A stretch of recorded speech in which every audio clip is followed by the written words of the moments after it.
Revolusi Industri 1.0.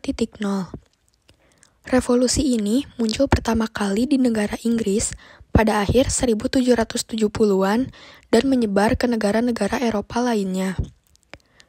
Revolusi ini turut menyebar di Amerika Serikat pada tahun 1830-an dan 40-an. Terdapat 3 faktor utama, yakni revolusi pertanian, peningkatan populasi, dan keunggulan Inggris Raya. Revolusi Industri 1.0 diawali dengan ditemukan dan digunakannya mesin uap dalam proses produksi barang yang memberikan manfaat bagi manusia, yang sebelumnya menggunakan tenaga otot, air, dan angin. Revolusi ini juga memungkinkan kapal bangsa Eropa bisa mengirimkan kapal perang ke seluruh penjuru dunia dengan waktu yang lebih singkat. Namun, revolusi industri 1.0 juga memberikan dampak, yaitu pencemaran lingkungan akibat asap dari mesin uap karena pembakaran kayu serta batu bara.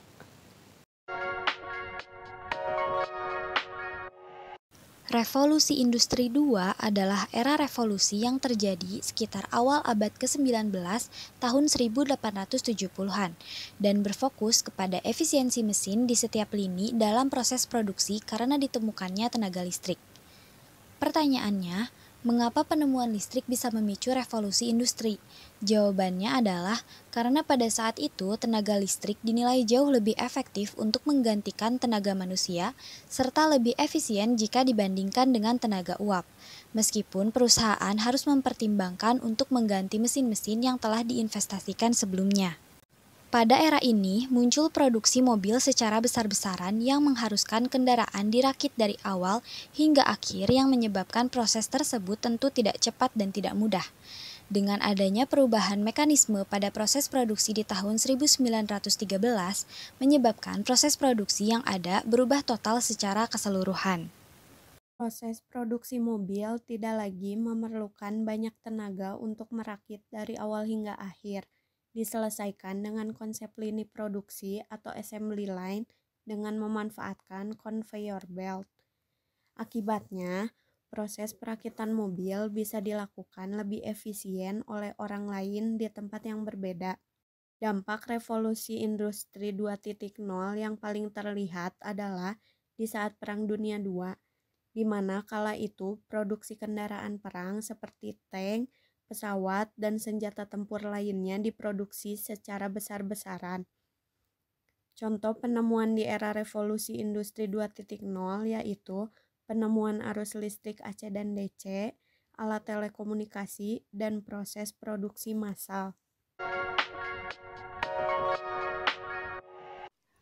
Revolusi Industri 3 adalah era yang terjadi sekitar awal abad ke-20 atau 1970-an dan dipicu oleh perkembangan mesin-mesin pintar, komputer, dan software berbasis teknologi otomatisasi yang perlahan menggantikan peran-peran manusia di lapangan.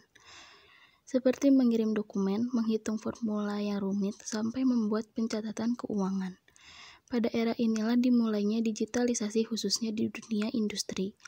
Penggunaan teknologi pun menjadi sebuah solusi yang tepat, sehingga produksi dalam jumlah yang besar dapat dilakukan secara otomatis, cepat, dan juga berkualitas.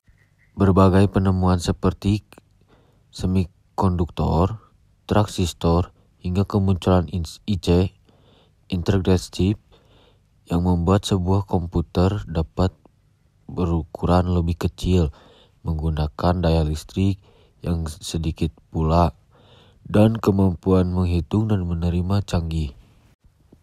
Dampak positif: mempercepat komunikasi, mempermudah pekerjaan, mempermudah dalam mengakses informasi, munculnya hiburan berbasis teknologi.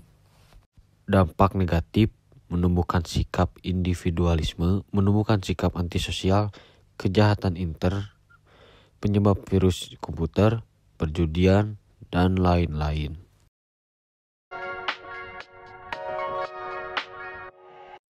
Kesimpulannya, revolusi industri 1 ditandai dengan adanya penemuan mesin uap yang digunakan dalam proses produksi sebuah barang. Revolusi industri 2 ditandai dengan adanya penemuan tenaga listrik yang membuat mesin uap yang tadinya sering digunakan dalam proses produksi semakin lama digantikan dengan adanya tenaga listrik tersebut. Revolusi Industri 3 ditandai dengan adanya teknologi digital seperti internet.